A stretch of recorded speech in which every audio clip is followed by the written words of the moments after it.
You're listening to the Proteus Leader Show, a top 10% world-rated podcast where you'll get practical tools and insights for leading, managing, and staying ready for the future. Your host today is a senior leader of Proteus International, a firm that focuses uniquely on leader readiness, working to support organisations of all sizes and industries all over the world. Ready for something you can use today? Enjoy this episode.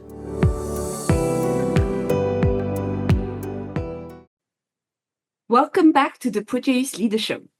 I'm your host, Marie Olive, and today we're diving into the fascinating intersection of analytical thinking and heartfelt leadership. Our guest today is Marc Onetto, former Senior Vice President of Operations and Customer Service at Amazon, Operations Executive at Solectron and General Electric, and now the Principal of Leadership from the Mind and the Heart. Marc has received the French Order of Merit. He brings a wealth of experience from working alongside luminaries like Jack Welch and Jeff Bezos, and I've been lucky to be his mentee for 25 years, half of his career. Marc believes that true leadership balances analytical precision with human connection. I'm thrilled to explore his unique approach to leadership and the insights from his storied career. Marc, welcome to the show. Thank you, Marie. I'm delighted to have you here. So let's dive in with our first question, which is about leadership values and culture. So Marc, Amazon is known for its strong leadership principles. How did you see those principles influencing day-to-day operations, and how can leaders ensure that company values are more than just words on a wall? Yes, this is a very essential point in good leadership. In Amazon, it all began by the vision that Jeff Bezos had to create the most convenient shop for everything. That was the vision from the beginning. And do that in a customer-centric way, meaning trying to think about everything we do to please the customer, to make it easier, safer, more honest in everything you deal with the customer. And so that was the vision. But then you have to transform that vision into strategy, i.e., how do you make this vision something that is over time will be sustainable and will be successful for the company? How does it become the foundation of the culture of the company, the way we think, the way we behave, the way we interact with each other, until even the tactical everyday decisions that we take in the company. So this is like a continuum from this vision of customer centricity all the way to daily behaviors. So let me take a few examples. Okay, in order for this to work, the leadership has to walk the talk. It demonstrates by difficult public decision that the whole company knows that this culture of customer centricity is real. It's not just a talk. So let me give two examples. A small funny example, which is one of the value deriving from customer centricity, is that we're not going to spend money on ourselves. We're going to spend money on our customers, on improving the experience of our customers, on proposing new services, new products for the customers, rather than spend money on ourselves. So one of the value that we have that derives from that is called frugality. We are not going to spend money, for example, on big offices for executives. So it's kind of fun to know, and that's a little example, but it walks the talk, that my office had no windows. I had just a cubicle. My secretary office had a window. I mean, it was not really an office, it was like a large thing, but there were windows there, not in my office. So it was clear the message that frugality is not just a word, it's something that we apply to ourselves. Got it. Another small example is that everybody flies at the bottom of the plane, at the back of the plane in Amazon, including me, including Senior Vice President. Of course, at my age, I wanted to go in the front, but I paid myself. The whole company knew that I was paying for my seat in business class. Right? So it walk the talk in the small thing reinforces it. Now, walk the talk in the big thing. that is even more reinforcing. So, for example, perhaps the best example ever is, as you know, Amazon started as a bookstore where we were selling books ourselves.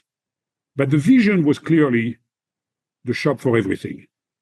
And so at one moment in time, when we began to be a true retailer, not just for books, but also for, at the time, CDs and video, audio, sports, etc. At one moment, Jeff decided that we alone cannot be the shop for everything. There are so many sectors of the economy where there was no way we could fulfill the demand for customers. And so what he decided to open the website, which was a huge investment when you think about it, to competitors, i.e. to other merchants that would sell things that we did not have, but would also sell things we had for sale on Amazon.com. Got it. The marketplace. The marketplace.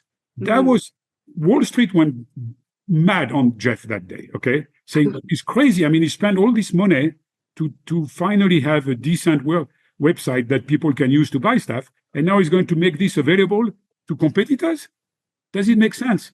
It doesn't make any short-term sense for Wall Street, but it makes complete sense in view of the vision and the culture that this is what we want to do. We want to be the practical, friendly shop for everything.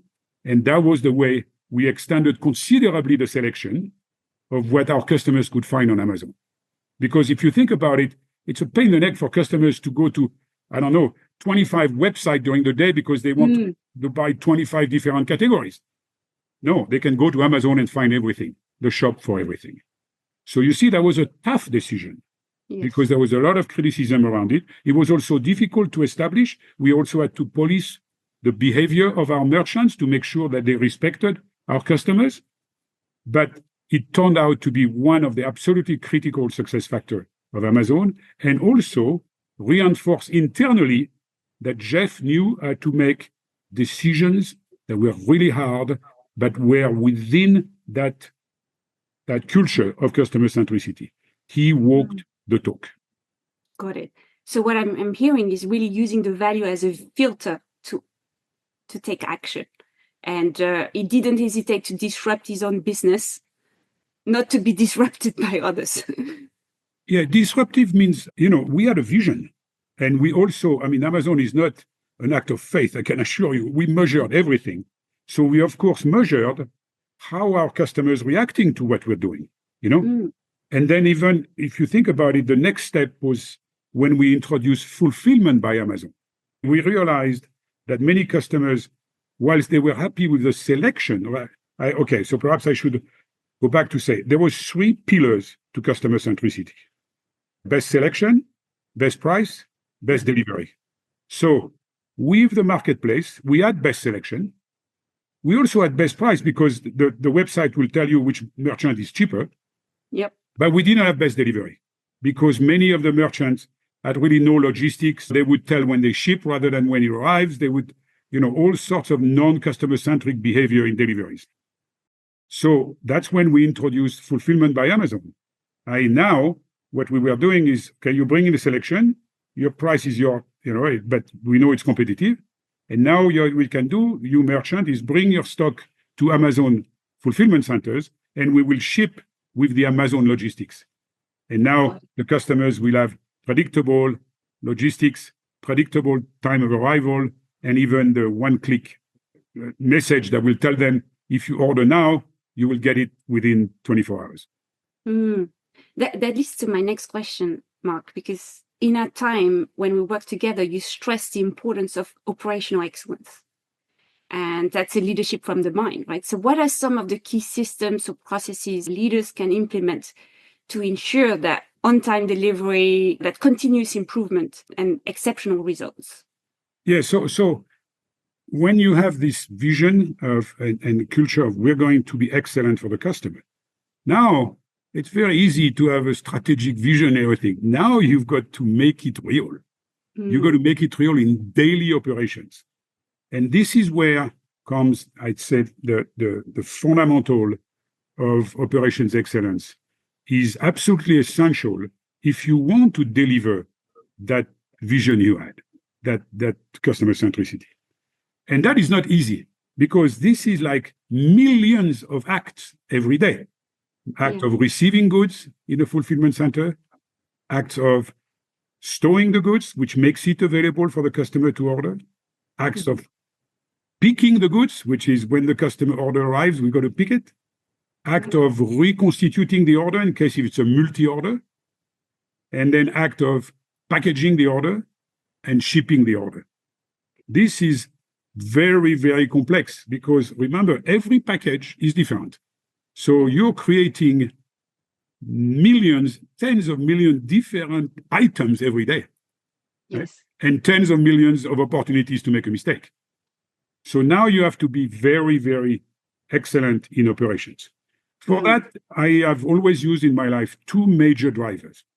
The first driver is known as the Toyota production system, or the lean thinking, the lean approach, where you use fundamental manufacturing Toyota techniques such as Jidoka, stop the line on defect, Kaizen, do continuous improvement with the total involvement of the people who do the work every day.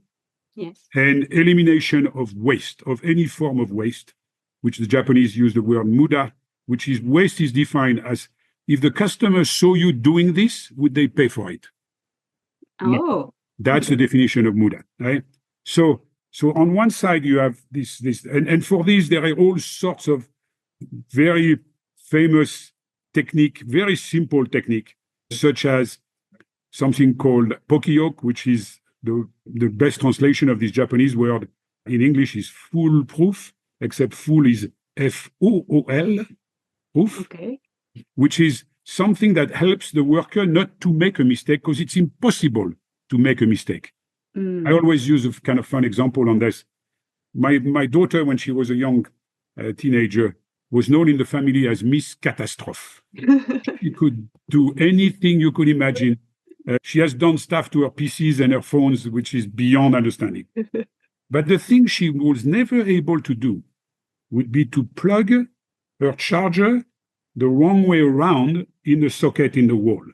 Because a long time ago, electricians have designed pokiyoke outfit called a socket in the wall, because you cannot plug the live in the earth and reciprocally the way the socket is designed. By the way, it's designed differently in England, in Germany, Yes. or in continental Europe and in the US, but it's the same principle. You cannot plug it wrongly. So you understand what a pokiyoke is. So you do a lot of these things. So those are very simple, I would say, physical acts. Yes. But then what we can do, and we did a lot of that at Amazon, is to add to the Toyota production system traditional techniques, the strengths of digitization, the strengths of high technology. So you could call that digital lean if you want. Or I like to call it, because we like it at Carnegie Mellon, the word intelligent future, I like to call it intelligent operations. So now let me give, so this is where, the mind is really at work now. We said at the beginning, leadership from the mind. Let me give you an example.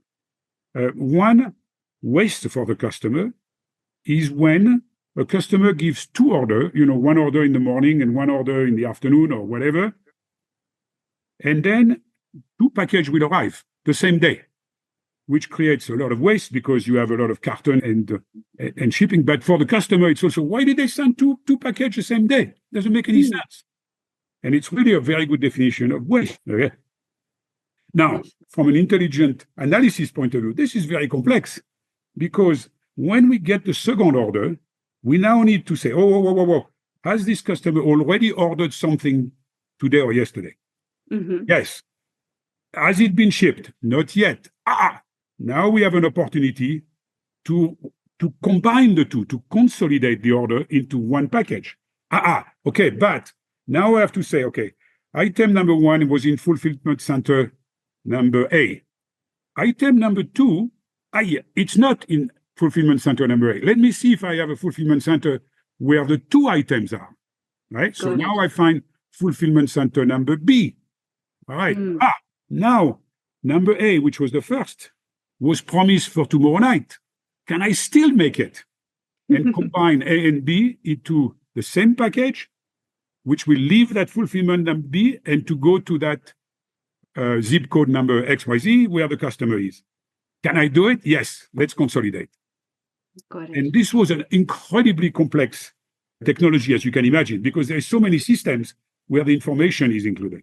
Imagine we had the fulfillment center stock system, we had the fulfillment center picking system, the fulfillment center shipping system, the logistic control system. I mean, imagine all the system we need to put together to reply to that question, can I consolidate? So you see there the usage of what I would call digital lean, right? Mm-hmm. I combine very complex questions with the spirit of customer excellence and elimination of waste. Yes, complex system and need to have accurate data in all of the systems to be able to meet the promise. Imagine. I also wanted to come back a little on making tough decisions, because we haven't covered completely. I spoke about leadership in the decisions made. They were not really tough decisions, right? Because they were decisions absolutely within the spirit of customer centricity. Mm-hmm. Tough decision is a little more complex than that. Can you give me an example? Yeah, the toughest decision in business is to auto-cannibalize your own business. This is the reason why Kodak disappeared. You know, when I was a young man, there was a company called Kodak. Perhaps at your age, you don't even know what that is, right? But this was the number one leader in the world for photography. Yeah. Right? Except they were managed by a bunch of chemical engineers. And when a small company in Japan called Fuji began to develop this very strange thing called a digital screen, a digital acquisition of the image, Kodak was never able to auto-cannibalize themselves, to fire all the chemical engineers, to hire computer science engineers, and transform the business. And they disappeared from the face of the earth, literally. So for Amazon, oh, by the way, it's also the reason why Walmart will never compete against Amazon, really. Because in order to compete against Amazon, they would have to eliminate half of their shops. They don't need them anymore. Physical, yeah. Imagine what that would mean. That's why Walmart.com is nothing compared to Amazon.com. Because they could not, and of course it's so difficult. So this happened also on Amazon. It happened when we introduced Kindle. So what happened the day we introduced Kindle? Okay, you have to know that the time we introduced Kindle, the only business in Amazon that was beginning to really make money was the book business. Because it had been launched at the beginning. By that time, we had great books. We had all the books in the world for sale. This business was working very well because any new category, we took a while before we made money. And at the time we launched Kindle, we made a little money. We began to make little money on audio video. We were not yet making money on sports, okay? But we were making money on books. So now we introduced Kindle, and we decide that on Kindle, we are going to sell the books more or less for $9.99. Now, the same book, physical book, was $24.99. The leader of the book business was the only guy making money in the company. He was part of course, of the leaders, and said to Jeff, you can't do that to me. I mean, I'm the only business making money. And you're going to sell the same book for $9.99, and my book is $24.99. You're going to destroy my business. And Jeff responded, do you want them to destroy your business, or do you want me to destroy your business?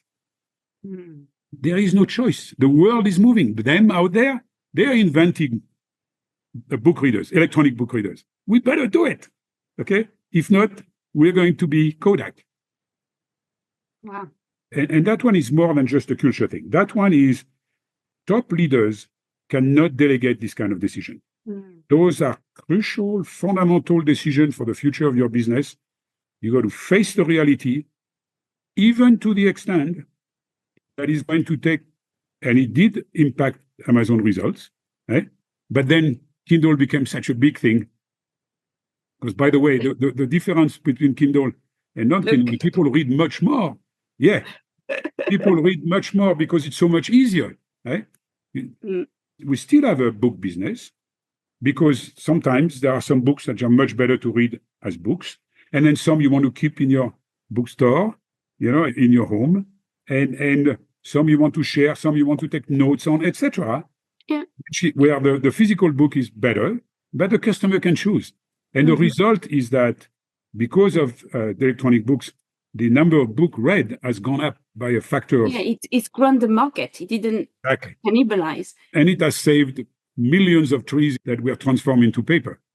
Yes. We don't need it anymore. So there is also an impact on environment. Sustainability. It was the right decision, but it was not an easy decision, I can tell you. Yes. And that really reminds me of the decision of Netflix CEO to move from physical DVDs to the Netflix it is today. I mean, they kill their own physical products, so it's very similar in some ways. Yes, and we have many other examples of companies that have not been able to do it. Yeah, no, it's courageous leadership. And I like to move to that leadership concept from the heart. What specific habits or behaviors can leaders adopt to create a more people-centered, energized workplace? Yeah, this is a fundamental point. If it's not that complex if you employ 25 computer science engineers and reinvent the world. It's complex when you employ, in the case of Amazon at my time, 120,000 people, most of them being workers in the fulfillment center. And it's very complex for every industry in manufacturing that employs a lot of people. Okay, you absolutely have to also take that dimension into your leadership.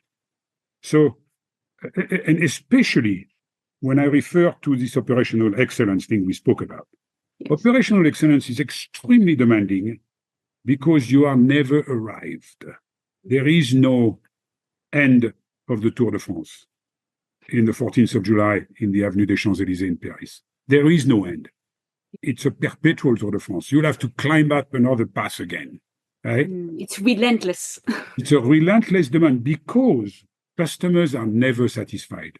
Customers always want more. You want more. I want more of Amazon or of any products that I buy. And I say, okay, this quality is not as good as what I would like one day. And that's why this is the fundamental of human progress, right? So therefore, when you are in charge of delivering everyday excellence, like I explained, then you're going to ask for more every day. You're going to do Kaizen perpetually. Kaizen means continuous improvement towards the Zen, towards paradise. But you never reach paradise. To take a mathematical term, excellence is an asymptote. You can't reach it. You're going to progress towards it continuously. So this is extremely demanding for people because people need to feel a form of satisfaction, a form of, I have arrived, I feel good, I've done something. So one of the fundamental things in leadership from the heart is to know how to say thank you in all languages. Domo arigatou gozaimasu. Merci. Gracias. So it's so important that good leaders know how to do that. And the idea is that whilst there is never any arrival, there are stages in the Tour de France, okay, or in life of excellence. And when you reach a stage, then it's time to celebrate, but really celebrate. And the most important celebration is when the leader says, thank you. But a real thank you, a thank you from the heart. Can you share an example that you lived yourself when somebody said thank you to you? Yes. So I was a leader of many things, but I also worked for very demanding leaders, Jeff Bezos and the one before Jeff Bezos, who I liked a lot, who unfortunately passed away, is Jack Welch. Now, some of your audience perhaps have never heard about him because now it's the hero of business of the 20th century. But I did work not exactly directly for Jack, but I had some mission that Jack gave me. And I will always remember the day he said thank you to me. It was a very special day. So what happened is that I was in charge of excellence for GE Medical System, now known as GE Healthcare. So I was driving all the quality improvement, and in medical, as you can imagine, that's very essential. And the Six Sigma Lean program that we had at GE at the time. And I was in my office one Friday afternoon, and the phone rings, and my assistant says, "Oh, Marc, this is Jack on the phone." So the chairman on the phone. So I take the phone and I say to hey, Jack, he says, "Hey, you Frenchman," that's how he called me. Hey, you Frenchman, I've been very happy what you've done with that Six Sigma thing and Lean. And so yesterday we had a board meeting, and I asked the board to make you an officer of the company.